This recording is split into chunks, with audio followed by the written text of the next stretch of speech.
쉽지 않. 네. 자, 그러니까 이제 점이라는 게 뭔지는 알았고, 이제 점이라는 게 이런 거고, 이게 이제 타로라는 것은 이제 점이다, 이런 측면으로 이제 이렇게 다가가는 겁니다. 네? 점이요. 그래서 원래 이제 점이라는 글자가, 이게 원래 복자, 점복자가 이렇게 돼서 옛날에는 그 거북이 등껍질이나 이런 데다가 이제 거북이 등껍질이 이렇게 이제 있으면 거기다가 이제 글자를 이렇게 써 놓아요. 이렇게 쓰고 나면 여기다가 이제 그러니까 새에다가 이렇게 불을 달궈 가지고 여기다 이렇게 구멍을 뚫면 이게 이제 새가 되니까 이게 거북이 등껍질이 이렇게 탁탁 이렇게 갈라질 거 아닙니까? 갈라지면서 여기에 이쪽으로 가면 된다는 거고 이쪽으로 가면 안 된다는 거고 이런 식으로 이제 그 길흉을 쳐서 한 거고 뭐 이게 이제 그래서 이 저기 뭐야 거북이 등껍질을 가지고 이렇게 점치는 거를 이렇게 복이라고 그랬어요. 복이라고 이런 말을 썼단 말이죠. 근데 이제 이거 말고 이제 대나무 이제 우리가 산대라고 해서 이렇게 50개의 산대를 가지고 이렇게 점을 치는 이 방법을 이걸 이제 서라고 얘기를 해요. 서라고 얘기를 합니다. 복서라는 말을 쓰잖아요. 그래서 복이라는 거는 거북이 등껍질을 가지고 이렇게 하는 걸 복이라고 하고, 그 다음에 이 저기 대나무라든가 아니면은 뭐 시초라고 하는 그 식물의 이런 모습을 이렇게 갈라가면서 50개를 가지고 치는 걸 서라고 얘기를 하는 거예요. 그래서 이제 서할 때는 이렇게 이게 대나무 죽자가 이렇게 들어가요. 그래서 복서를 통해서 점을 치는데 이거는 무슨 뜻이냐면 점은요 항상 중요한 것은 뭐냐면은 점은 어떤 기구가 있어야 돼요. 그러니까 점 칠 때는 이렇게 기구가 있어야 되는 거죠. 그래서 마찬가지로 타로 점은 뭐냐면 이러한 점이 있는데 동양점은 이렇게 치는데 그리고 이제 뭐 치는 방법이 이제 뭐 주사위라든가 이런 걸로도 치고 또 옛날에는 동전 있지 않습니까? 동전 3개를 가지고 동전 이제 3개를 가지고 이렇게 점을 치기도 하고 이런 식으로 이제 점을 쳤는데 중요한 건 뭐냐면 이렇게 점을 칠 때는 항상 이런 도구가 있어야 돼요. 그리고 이제 기본적으로 이제 예를 들어서 뭐 집시나 이런 사람들은 뭐 갖고 쳤냐면은 이렇게 찻잔점이라고 해서 차점이라고 해서 찻잔을 이렇게 딱 띄워가지고 먹은 다음에 다 마시고 나서 이렇게 거꾸로 뒤집어가지고 거기에 모양을 보고 점을 치기도 하고 또 뭐가 있냐면 내장점이라고 해서 이제 그 신에게 이렇게 양의 제물을 이렇게 바치거나 아니면 이렇게 동물의 제물을 바치고 난 다음에 거기에 그 내장을 훑어봐서 간의 위치가 어떻게 돼 있고 무슨 내장의 위치가 어떻게 됐느냐에 따라서 그 해에 운을 치는 그런 점도 치기도 하거든요. 그래서 이걸 이제 내장점, 이제 동물점, 내장점 이렇게 되는데 공통적인 거는 뭐냐면 항상 이렇게 도구를 가지고 치는 거다 이렇게 보시면 되는 겁니다. 그래서 이제 서양에서는 그러한 도구 중에 하나가 이제 동양에서는 이런 거였고 또 서양에서는 또 이렇게 그 내장점 그 다음에 찻잔점도 있고 또 서양에서 또 유명한 게 뭐냐면 추를 가지고 추 이렇게 있죠. 추를 가지고 이제 이게 흔들리는 걸 모습을 보고 이렇게 점을 치기도 하는 이것도 다 점치는 도구입니다. 기본적으로 그러니까 이렇게 이제 점치는 도구인데 그 중에서 가장 이제 치는 방법이 보기 쉽고 직물적으로 할 수 있는 점이 이제 타로점이다 이런 얘기예요. 그러니까 이제 그림으로 이렇게 이제 점을 치는 이런 거죠. 그러니까 이런 점들은 선만 이렇게 가고 또 이게 나무를 이렇게 몇 개 훑고 이러니까 이게 무슨 뜻인지 잘 이해가 안 가잖아요. 내장도 그걸 또 뭐 어디 왼쪽에 있는지 그거 뭐 잘 모르는 상황이고 찻잔도 이것도 이제 물론 배우면 되지만 이게 이제 모호한 경우가 많아요. 그래서 이거를 좀 더 확실하게 칠 수 있는 방법에 대한 개발들이 서양에서 이제 그림점으로 정착이 된 게 이게 이제 타로점이라는 겁니다. 타로점이라는 거죠. 그래서 타로점이라고 하는 거는 이 이제 그림이라는 거죠. 이런 이제 그 카드의 모습을 갖고 있는 걸 다 타로점이라고 얘기를 하는 거예요. 이 때문에 타로점이라고 하는 거에는 이렇게 그림인데, 이 타로에도 그냥 하나만 있는 게 아니라 여러 개가 수없이 많은데, 우리나라뿐만 아니라 이제 전 세계적으로 이 타로에 관련된 점이 2만 개가 넘는다. 2만 개가 넘는다. 이렇게 하는 거예요. 그러니까 너무나 많은데, 그러면 이 2만 개나 많은 것 중에서 내가 뭘 배워야 될지 고민스럽지 않습니까? 그런데 이제 이것도 전통적으로 내려온 이제 정통 이제 맥이 있단 말이죠. 그래서 그 맥을 알고 배우셔야지만이 이것을 이제 배울 때 좋은데, 우선 기본적으로 뭐냐면 마르세유라고 하는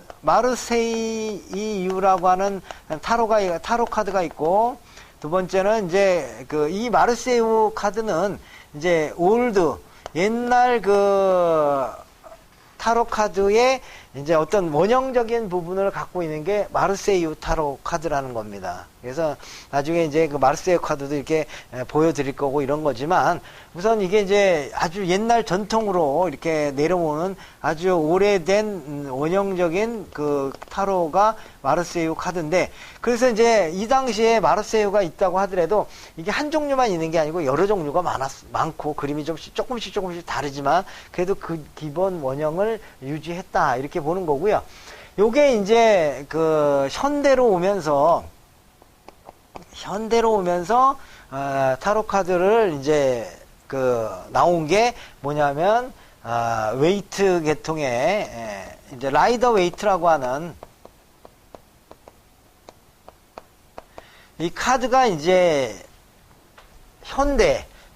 라이트 경이 현대 카드를 여기에는 보면은 뭐 숫자 같은 게 이렇게 거기 그림이 별로 없고 그냥 숫자 그림만 이렇게 그려져 있는, 그러다 보니까 해석하기가 아주 복잡하고 참 어려운 그런 상황들이 벌어지다 보니까 이걸 좀 더 직물적이고 그림적으로 또 자기 뜻을 더 잘 나타내주는 카드를 개발했는데, 이게 라이더 웨이트 경의 라이더 웨이트 카드예요. 그래서 이 라이더 웨이트 카드 또는 유니버설 웨이트라고 하는 이 두 개의 카드인데, 지금 이제 보시고 있는 이 이제 카드의 모양이 이게 이제 라이더 웨이트 카드의 모양인데, 이게 이제 여기도 이제 물론 카드가 많아요. 많은데 그래도 이거야말로 그 생각이나 뜻이나 이런 거를 가장 잘 나타내주는 카드가 이 카드다라고 생각해서 이 카드가 이제 보편화된 거예요. 보편화돼서 이제는 기본으로 보편화돼 가지고 이 라이더 웨이트 카드를 현대에는 다 이거를 사용하는데, 근데 이제 이 카드도 다 뭐 저작권이 있고 여러 가지가 많아서 딴 사람들이 만들고 싶어도 못 만들고 뭐 이런 상황들이 있다 보니까, 또는 또 뭐 어른들을 위한 또는 아이들을 위한 아니면 자기만의 이런 어떤 여러 가지 종류의 그림들을 바꿔가지고 이렇게 이제 그림들을 뭐 뉴비전 카드라든가 뭐 아니면은 여러 가지 그림의 모습을 따가지고 만드는 카드들이 수없이 많아요.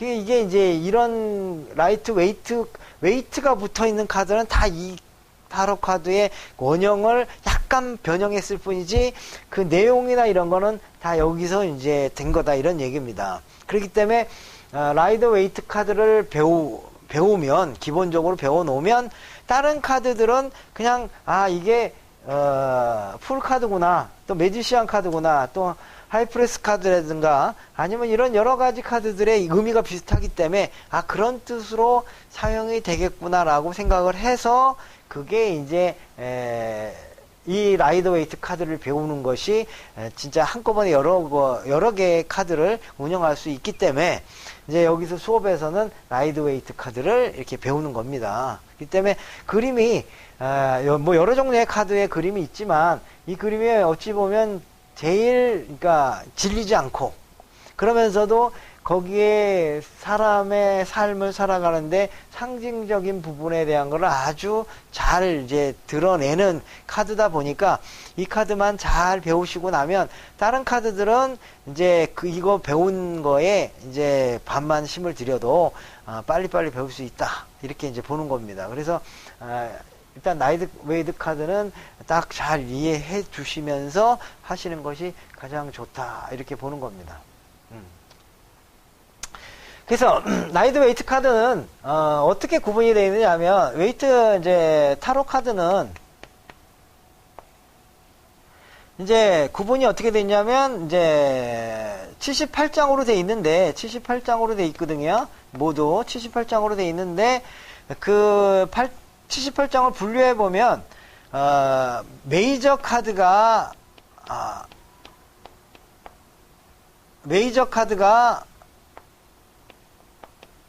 22장 돼 있고, 그 다음에 이제 마이너 카드가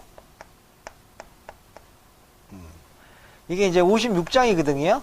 56장으로 이렇게 돼 있습니다. 그래서 조금 메이저 카드하고 마이너 카드가 이제 약간은 이제 그 체계가 조금 달라요.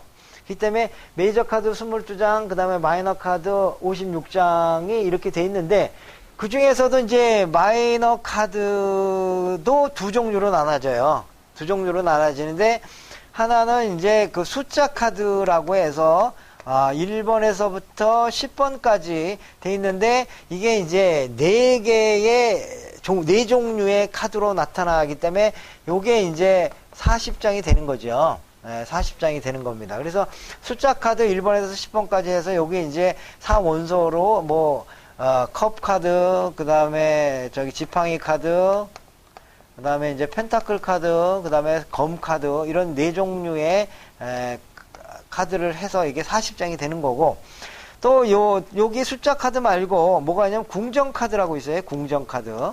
그래서 이 궁정 카드가 있는데, 이거는 이제 여기 이제 왕, 그 다음에 왕비, 그 다음에 기사, 그 다음에 시종, 이런 4종류의 어떤 그 사회 생활을 살았는데 4종류의 계급을 이제 여기 4가지 원소, 4원소로 해서 4, 4, 16, 16장의 카드로 이루어져 있다. 그래서 요거 이제 56장, 그 다음에 메이저 22장, 이런 식으로 이제 나타난 거죠. 그래서 요렇게 이제 분류를 해서 하는데, 기본적으로 메이저 카드와 마이너 카드는 해석하는 방식이 조금씩 다르거든요. 다른데 어떻게 다르냐면, 메이저 카드는 기본적으로 이제 그 상징을 중심으로 한, 상징 의미를 중심으로 한, 이제 뭐 여기 이제 점성술도 물론 들어갑니다. 점성술도 포함이 되고 뭐 수비학도 들어가지만, 핵심은 이 상징이라고 하는 것을 중심으로 해서 의미가 추출이 된다. 이렇게 이제 보시면 되는 거예요. 상징을 중심으로 한 의미.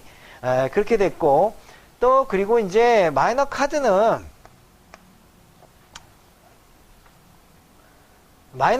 이제 상징이 아니라 이제 수비학을 중심으로 한 수비학을 중심으로 한 이제 원소의 특성을 조합해서 하나의 어떤 의미를 만들어 가는 거죠. 의미를 만들어 가는 겁니다. 그래서 이렇게 의미를 내는 방식 자체가 조금은 다르다는 얘기입니다. 그래서 이러한 다른 것들을 이제 이렇게 잘 조합해서 이렇게 만들어 가는 것. 그래서 그러면 이제 해석이 이제 이렇게 하나씩 될 수가 있는 거죠. 그래서 이런 식으로 이제 타로의 구조가 조금씩 이렇게 이제 다르다라는 거죠. 그래서 우리가 왜 라이더 웨이트 카드, 유니버스 웨이트 카드를 배워야 되느냐면 핵심이 되는 카드이기 때문에 그런 거고요. 그리고 이제